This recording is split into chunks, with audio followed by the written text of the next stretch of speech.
And welcome to it, a Star Wars show. I'm your host, John Justice. As always, if you want to email me, TalkShowNerd@gmail.com, or if you're enjoying this episode up on YouTube, be sure to go and leave a comment there. So, I solved, and I know you were all worried about this, I solved my how am I going to watch Andor Season 2 problem, because I ended up watching all 3 episodes in the course of just a few hours. It just happened to be the way that it played out. We watched the first 2 episodes. I got some work done for the day, and then we watched the 3rd episode. And I am so glad that I did. So I'm not going to do a breakdown of all 3 episodes. I'm just going to go ahead and share my initial impressions of the first 3 episodes of Andor Season 2, some of what I've been told about the remainder of the season. Again, not a full, complete breakdown of the 3 episodes, just a bit of an overview and the things that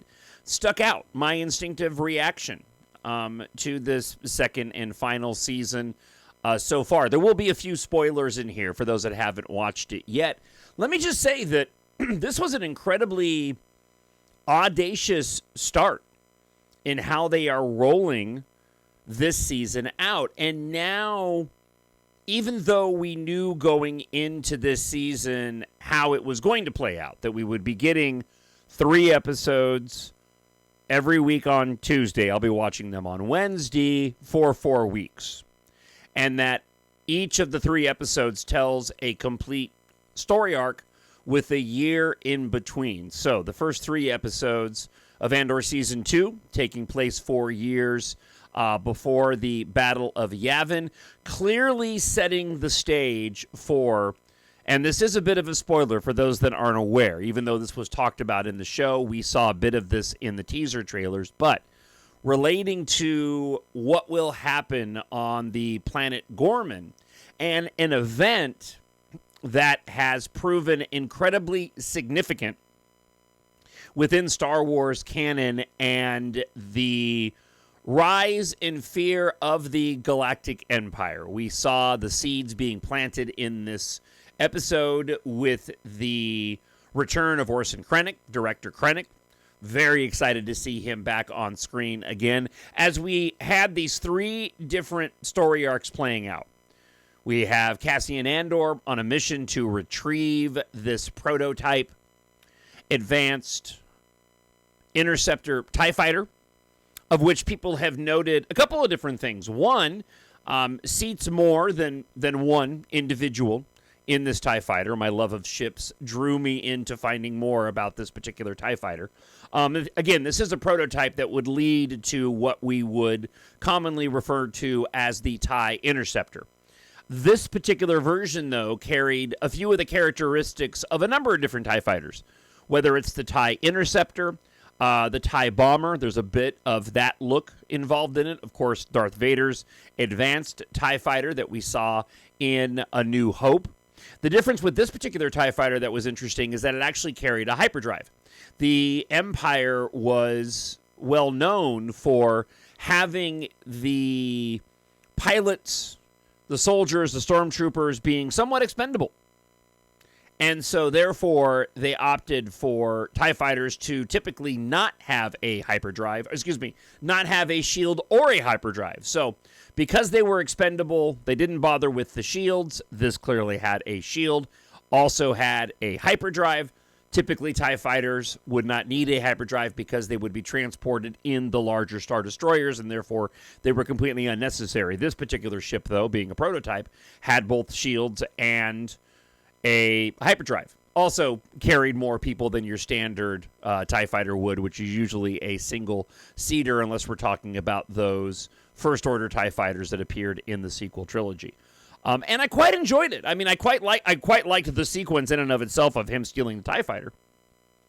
That being said, I was a little taken aback when it first showed up in the trailers, simply because it was not a version that we had seen of a TIE fighter before, and now it seems pretty clear that this, again, was something that was being worked on by Senar Fleets, famous within the Star Wars canon, being the factory that has created the TIE fighters, Also going back to the Jedi Starfighter, of which in Revenge of the Sith, which I'm actually going out to see today during its anniversary run in theaters. Very excited about that.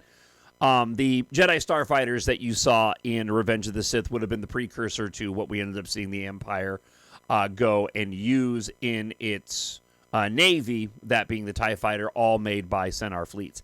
So I liked the story arc of Cassian Andor, even though I didn't particularly care for the rebellion faction on what turned out to be Yavin. The payoff on that was spectacular.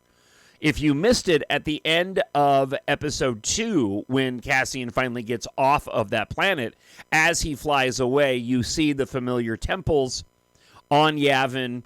And this, therefore, was the backstory to the rebels establishing themselves on Yavin as being the rebel base. So, while I didn't really care for, and it was my least favorite storyline of Cassian having to deal with this faction of individuals on Gorman on Yavin, having arrived there to his pilot being killed by that alien creature in the forest, I did appreciate the fact that this did give you a backstory. These were rebels that he was contending with that had taken him hostage.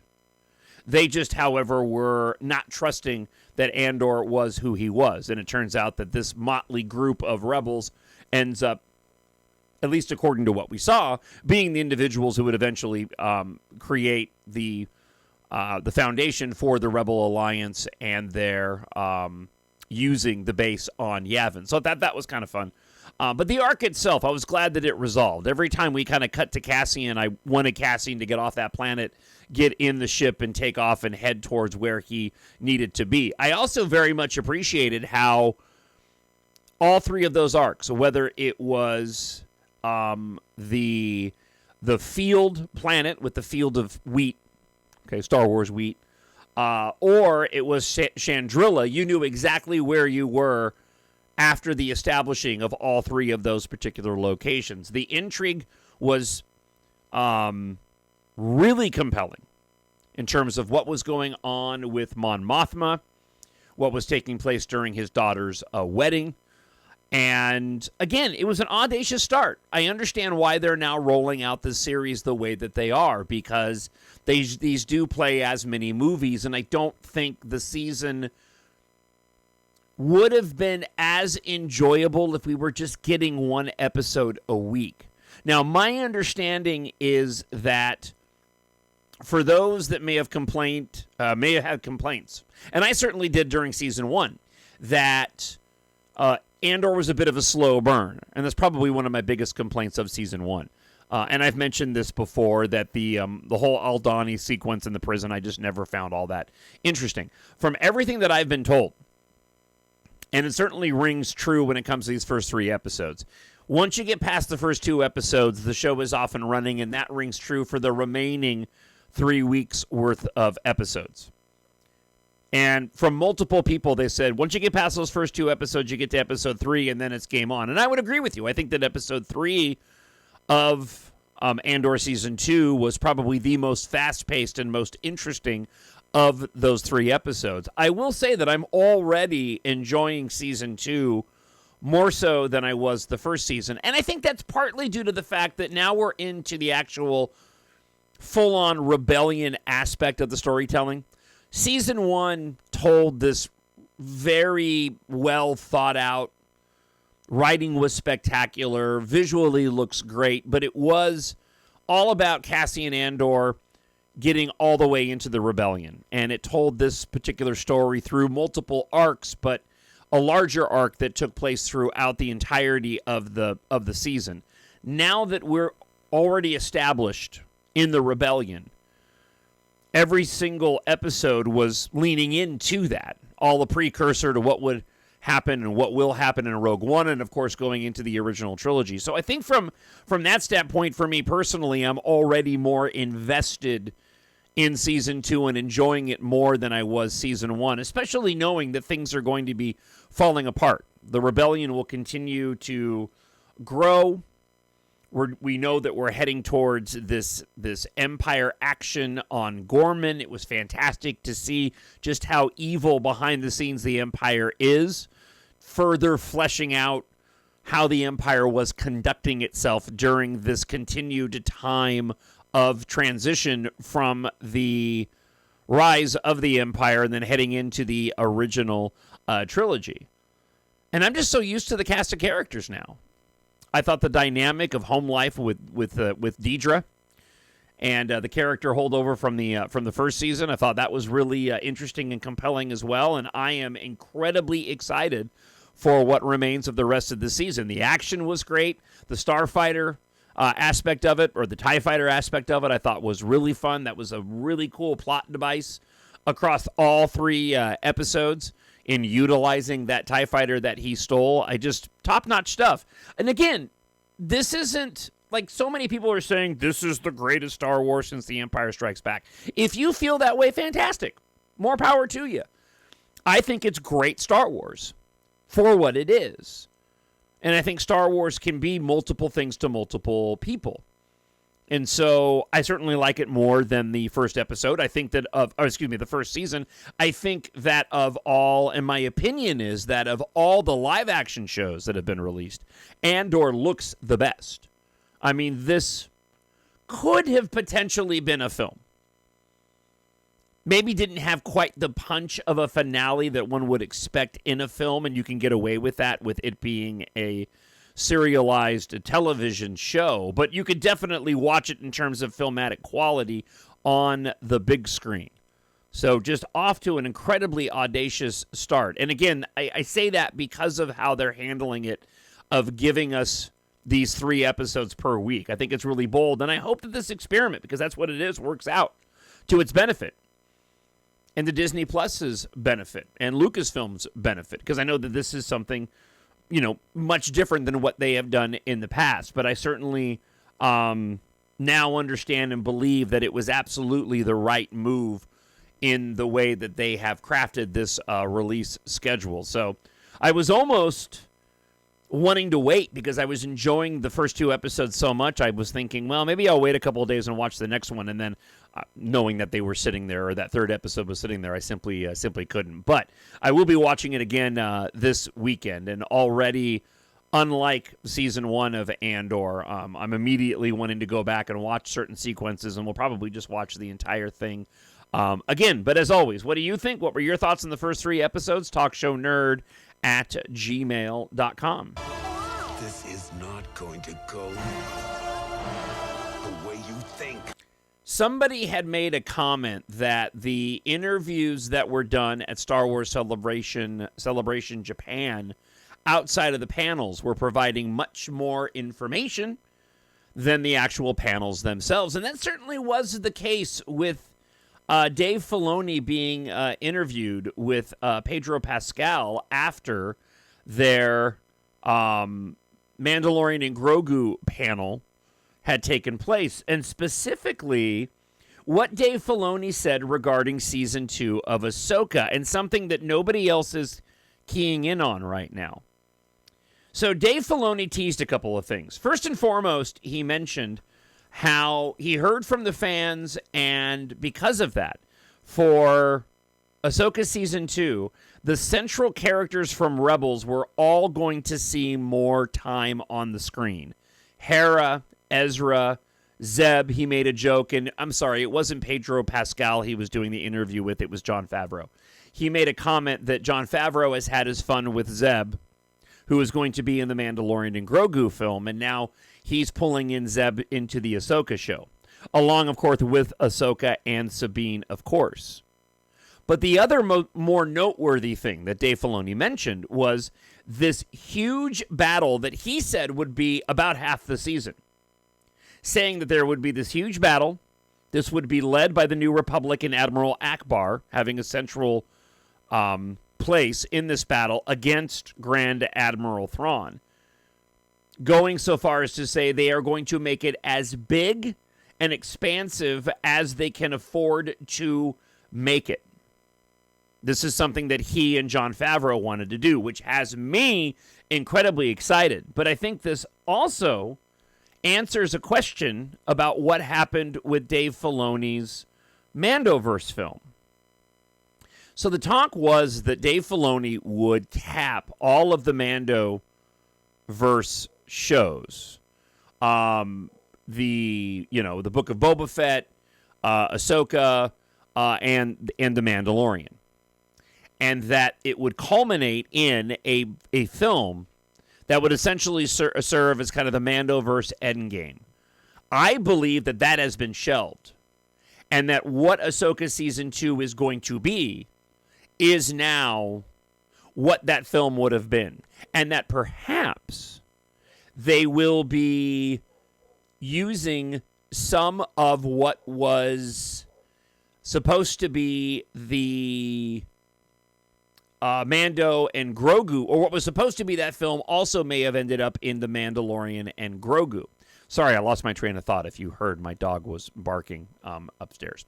So I'm assuming there's an Amazon delivery at the door and the rest of my family is taking it. So because there's been no talk of the Mandoverse movie by Dave Filoni, again, I believe that whatever that film was supposed to be is now going to be Ahsoka Season 2. And that will end up providing the end of the Mandoverse storytelling. For now, that'll roll directly into the sequel trilogy. So this has me excited, by the way. Because my understanding, or at least my guess was, based off of the commentary prior to all of this, was that there was going to be a Mandalorian Season 4. And I think there still is some talk that there might be. And then we would have an Ahsoka Season 2, and then we would have this Dave Filoni movie.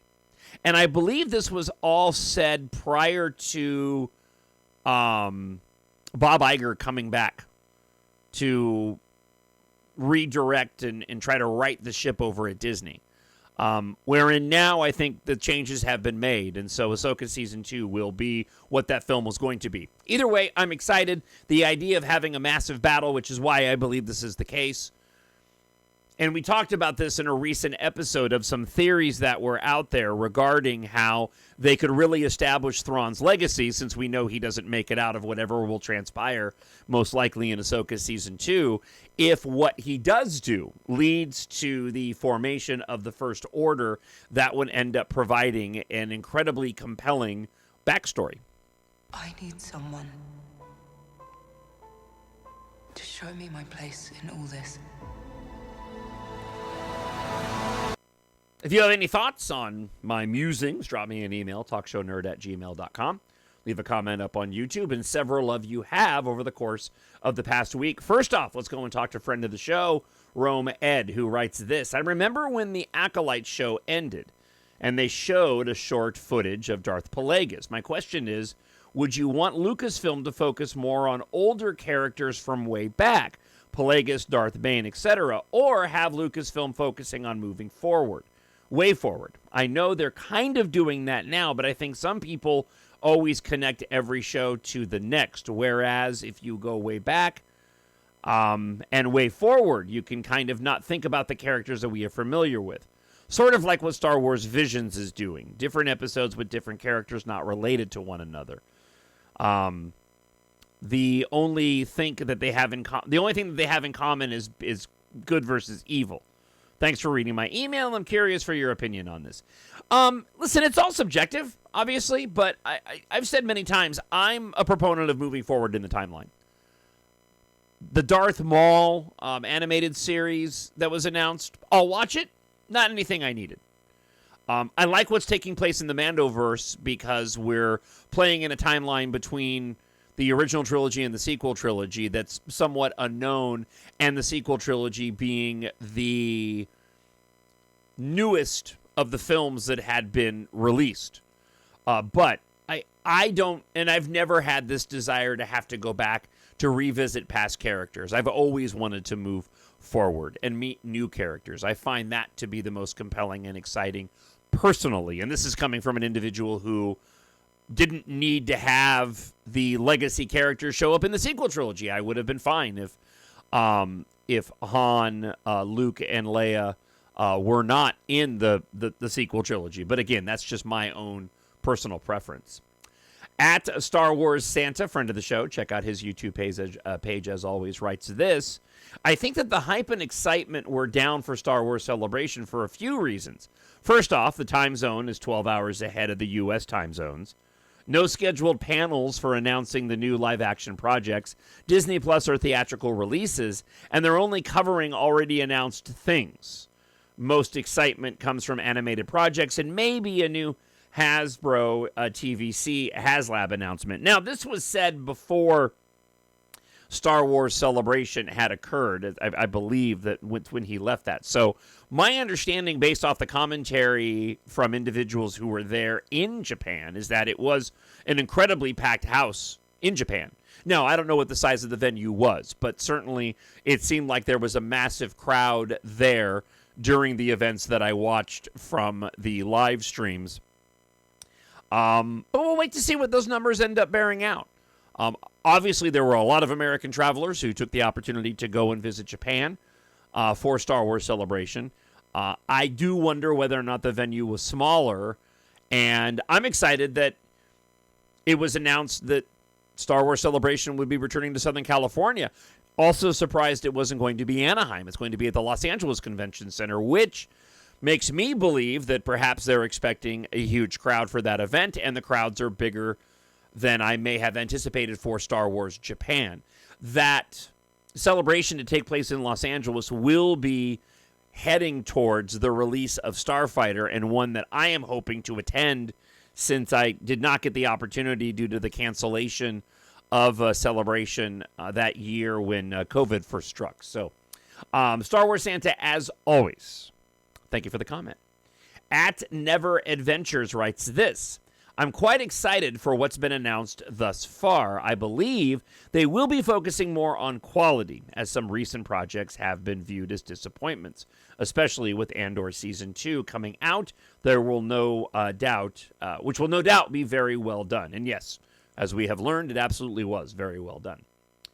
And lastly, Ray2017 writes this. I'm quite eager for whatever is going to unfold and tonight and the weekend ahead. And again, this was prior to the announcements of Star Wars Celebration.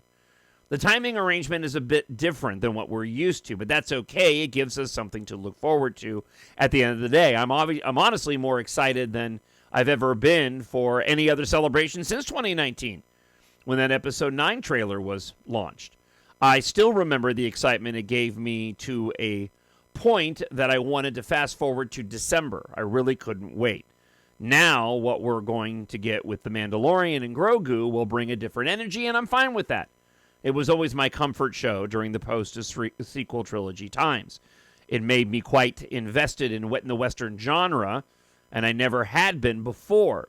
Who would have thought that one day we would still be going gaga over a pint-sized Yoda? I certainly didn't. I have 3 stuffies and 2 painting portraits hanging on my wall. I'm just happy that we're getting a movie again and that we've got more coming on the way. But I still think it's time for Lucasfilm to get started on the post-sequel trilogy times with Rey and work on other content within the sequel era to help give it a boost like what the Clone Wars did for the prequels. It's going to happen sooner or later. Looking forward to all the panels. Bring on Andor Season 2. And after, we will be impatiently awaiting for our queen, Ahsoka, says Ray 2017. As always, Ray, thank you so much for the comment. I greatly appreciate it. Listen, that wraps up this week's episode. As always, you enjoy science fiction. I hope you take a moment and support the podcast by purchasing Book 1 in my EMBARK science fiction space opera series. A fun, fast-paced, and action-packed science fiction adventure without an agenda. Support my nerd world, support the podcast and John Justice, and treat yourself a friend or a family member written with sci-fi, written for adults, but great for those ages 11 and older. Again, head on over to Amazon.com and pick up EMBARK Book 1, available in ebook, Kindle Unlimited, hardcover, paperback, and audiobook. In Book 1, Katha's father died 1 year ago. Yesterday, he gave her the key to saving humanity. She just doesn't know it yet.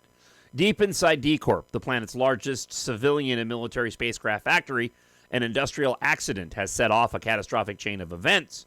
Unaware of the disaster, Taft Guardia eagerly agrees to help fellow pilot Keith Amaro investigate a cryptic message from her past. War erupts as the ruthless leader of D-Corp attempts to exploit the chaos and seize control. Meanwhile, Taft and Keitha discover what may be the only hope of saving Earth's evacuees from annihilation if they can survive the apocalypse first. If you like your science fiction space opera to be epic, filled with romance and action, EMBARK is perfect for you. Head on over to Amazon.com, search for EMBARK and John, Jon Justice.